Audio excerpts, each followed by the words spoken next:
So for the sequence 5, 25, 125, 1, and then 625, what kind of sequence is this?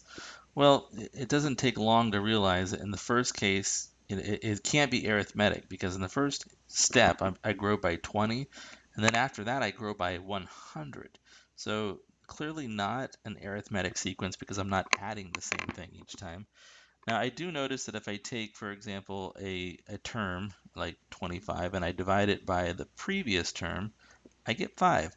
And that works way out at 625. Divide that by the previous term. I also get 5, and just one less check, 125 divided by 25 clearly is 5. So this is geometric because every single time I am multiplying by the value 5. Next question is, what is the fifth term? Well, okay, that's not hard to extend it, right? And by the way, this is a bit of notation here. What is the fifth term? A sub 5 would equal, um, it would equal 625 times 5, which is actually 3,125. So there's our fifth term. And then finally it says write an explicit equation for this sequence. I just kind of got clued into this, but our textbook uses a different variable.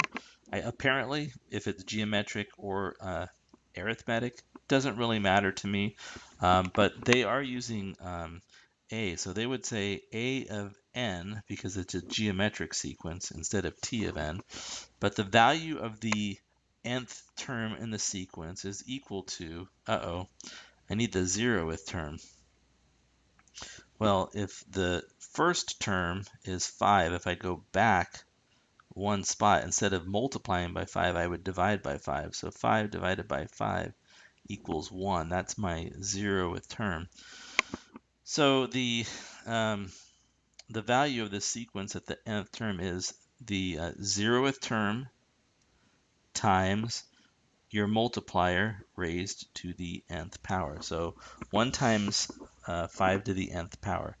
And you can plug, term 1, 2, 3, 4, 5 into it. This will give you the exact value for those. So the general form, always is what's your 0th term, and then what's your multiplier, and then you just always have the variable up here that's basically telling you how many times you're multiplying by that multiplier.